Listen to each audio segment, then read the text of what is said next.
Hi, this is Linda with the Life Station Express, the relay station. We bring the news to you, and today's news is going to be just a little bit of a story from the Old Testament, and we are going to look at the book of Hosea. That might not be a book that you're familiar with or one that you've read too often. I have not, but it's a place where the Lord led me to get a little bit of study. I came back from a weekend retreat with some of my Bible study girlfriends, and we take turns bringing the Word, and it was my turn to bring the Word. And this is where I went, and this is what God gave me. We are going to learn about the love of God, and we are going to go to a place in the stories and the history. I don't always like to use the word stories because it makes it sound like they're fairy tales or made up. The Bible is true. What happened in the Bible is true. So I'll use the word history. We're going to go into the history of the Israelites, and we're going to see a little bit about what was going on during the time of the prophet Hosea. And this might be a little different place than what we normally go to when we want to study the book of Hosea. I'm going to look at chapter 6 and 7. I'm going to read a little bit out of 6, and then I'm going to go ahead and read 7. Now I'm reading out of the King James Version, so if you hear this and some of it is a little different or a little difficult to understand, you can always pull out a more modern version of the Bible and read. But when I go to study, I like to go to the King James Version. I use that as my study Bible. So I'm just going to go ahead and read. This is Hosea chapter 6. I'm going to start in verse 4. O Ephraim, what shall I do unto thee? This is God talking. O Judah, what shall I do unto thee? For your goodness is as a morning cloud, and as the early dew, it goes away. Therefore have I hewed them by the prophets, I have slain them by the words of my mouth, and thy judgments are as the light that goeth forth. For I desired mercy, and not sacrifice, and the knowledge of God more than burnt offerings. But they, like men, have transgressed the covenant. There have they dealt treacherously against me. Gilead is a city of them that work iniquity, and is polluted with blood. As the troops of robbers wait for a man, so the company of priests murder in the way by consent, for they commit lewdness. I have seen a horrible thing in the house of Israel. There is the whoredom of Ephraim, and Israel is defiled. Also, O Judah, he hath set a harvest for thee, when I returned the captivity of my people. When I would have healed Israel, then the iniquity of Ephraim was discovered, and the wickedness of Samaria, for they commit falsehood, and the thief cometh in, and the troop of robbers spoileth without. And they consider not in their hearts that I remember all their wickedness. Now their own doings have beset them about. They are before my face. They make the king of glad with their wickedness, and the princes with their lies. They are all adulterers, as an oven heated by the baker, who ceases from raising after he has kneaded the dough, until it be leavened. In the day of our king, the princes have made him sick with bottles of wine. He stretched out his hand with scorners. For they have made ready their heart like an oven, while they lie in wait. Their baker sleeps all night. In the morning it burns as a flaming fire. They are all hot as an oven, and have devoured their judges. All their kings are fallen. There is none among them that calleth out unto me. Ephraim, he hath mixed himself among the people. Ephraim is a cake not turned. Strangers have devoured his strength, and he knoweth it not. Yea, gray hairs are here and there upon him, yet he knoweth not. And the pride of Israel testifies to his face, and they do not return to the Lord their God, nor seek him for all of this. Ephraim also is like a silly dove without heart. They call to Egypt, they go to Assyria. When they shall go, I will spread my net upon them. I will bring them down as the fowls of the heaven. I will chastise them as their congregation hath heard. Woe unto them, for they have fled from me. Destruction unto them, because they have transgressed against me. Though I have redeemed them, yet they have spoken lies against me. And they have not cried unto me with their heart, When they howled upon their beds, they assemble themselves for corn and wine, and they rebel against me. Though I have bound and strengthened their arms, yet do they imagine mischief against me. They return, but not to the Most High. They are like a deceitful bow. Their princes shall fall by the sword. For the rage of their tongue, this shall be their derision in the land of Egypt. Now, in this portion of Scripture, it sounds kind of brutal, but God is lamenting and grieving over his people that have gone to the dark side. Basically, he has redeemed them once again. He has taken them out of captivity and put them in a good land once again, but once again, they have followed the path of darkness. And he is describing them. He says they are going after wickedness. They are not crying out unto him, while he is even putting them in a safe, while God is putting them in a safe place.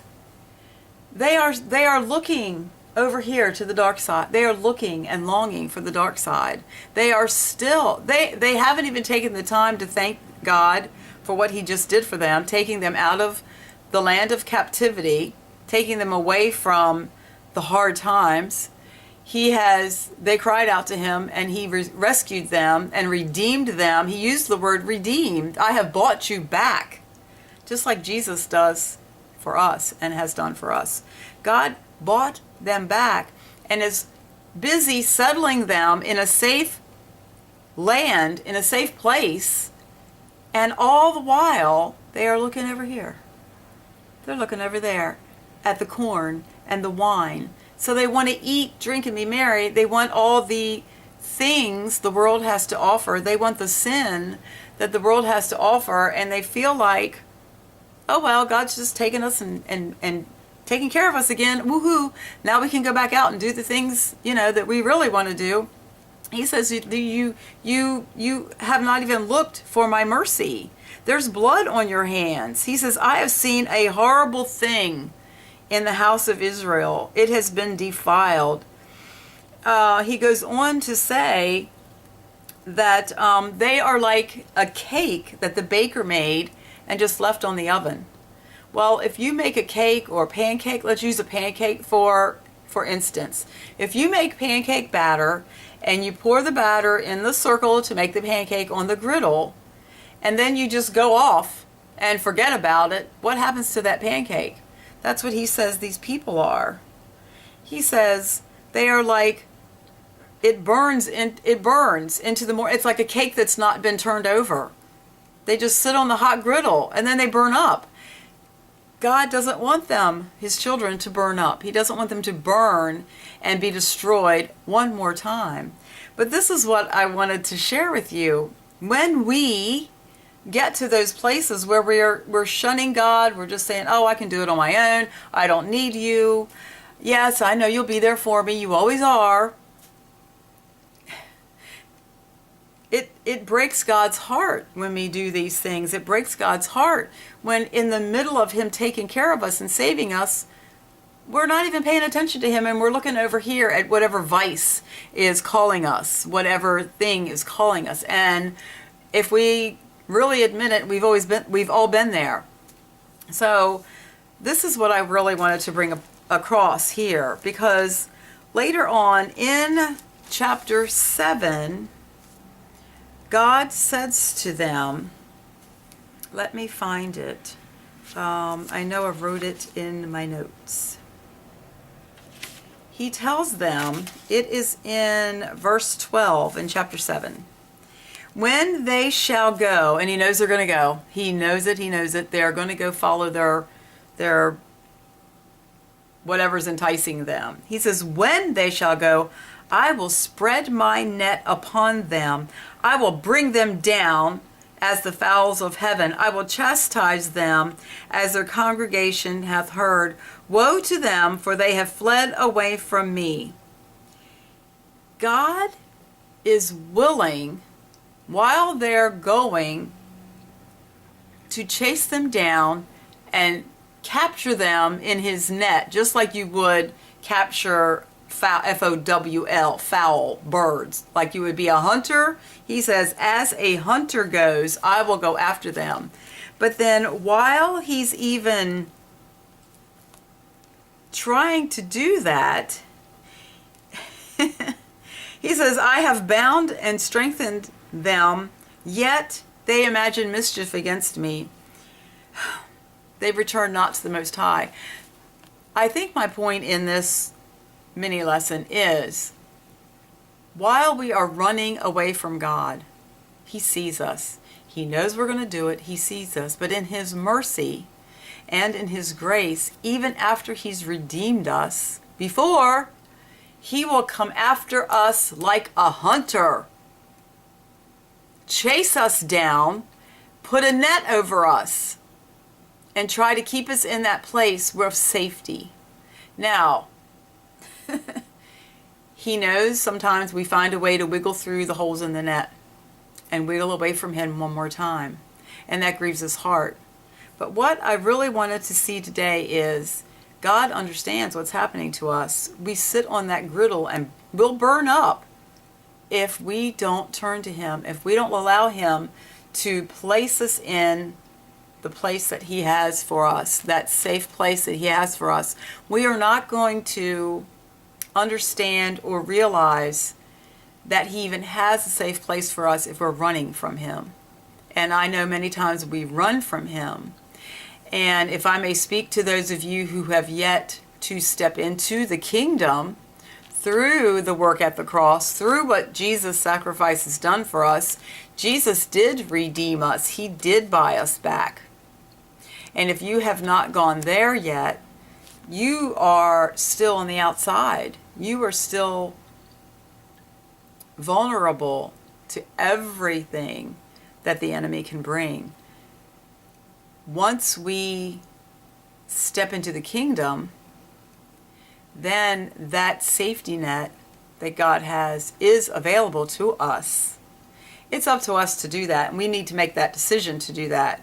But even after we do that, if there are times we choose to look over here to what is enticing us, God still hunts us down. He keeps coming after us and coming after us and coming after us. He is relentless in His love for us. He wants to take us to safety. He wants to take us to that place that is within His arms, and hold us in that place that's safe and keep us protected and keep us from harm. That is what the lesson I wanted to bring forth today, that even though we are a people of disobedience, we really are, and it takes an effort to stay in the camp. It takes an effort to stay under that protective net. Well, we are in a nest too. It takes an effort for us sometimes. As we continue doing that, I think it does become the norm. We are in His protective place, and we understand that we gain our strength there. Should we have to go out and fight the enemy, we always have that place of retreat. We always have that place where God will pull us together to Him and hold us until we become whole again and healed again and restored again. But that is a place of virtual, all the time, always everlasting love, is underneath the protective arms, I'll just use that term, of God. And He sent Jesus to be the one to go out and make a way for us to be able to come in. Before, we didn't have a way to come in. We can walk in through the door that Jesus opened at the cross. He was the invitation. He says, come in, step into the yoke with me. He will lead us. We step into the yoke with Him. That's His invitation. We get to step in or we get to step out. That's on us. But I just wanted to share today how much God loves us, that He will pursue us relentlessly with His love.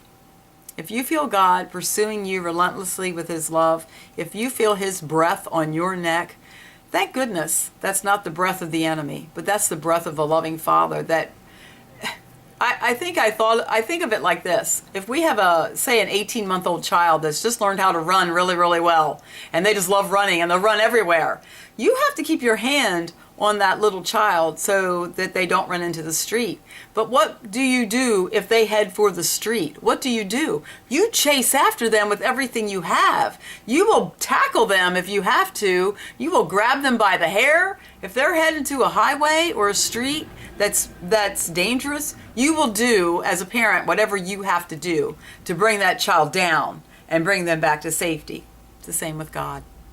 It's the same with God. Now, do you want him to grab you by the hair? Do you want him to tackle you? Because I think probably there are times when he will do that because he loves you so much. So if you've been running, and you think it's fun, and, well, look at me running, that's okay. If you're running in a safe place, and we get to run, and we get to have fun, and we get to do things when we're under the protection of God's arms. But if we're outside of that protection, if we're running away from God towards something that's not safe for us, he's going to come after you. And you'll be glad for it eventually. But if you feel yourself running away, take pause. Don't be so restless and don't be so relentless in what you're pursuing. That's a lesson I've learned, and that's a lesson I'd like to share with you. God put me in the net, and he brought me back to safety. And I know that. And I want the same for you. So I'm just going to leave that with you. That was the book of Hosea. He was a prophet in the Old Testament. And the book of Hosea is right after Daniel, the book of Daniel. And that was chapters 6 and 7. You can go back and read that. And again, I say if you want to look at it in a more modern translation, it might make a little more sense to you. But I love the wording of the King James Version. So this is Linda, and I'm going to say, God bless you. Thank you for listening. Would you please like, subscribe, and share this video? And I will talk to you soon. TheLifeStationExpress.com. LifeStationExpress.com is my website. You can go there and check out some other videos. You can check out my blog posts, and you can say hello to me there too. I would love to hear from you in the comments below or from my website or my Facebook page. Thank you so much for listening. Have a wonderful day. Bye-bye.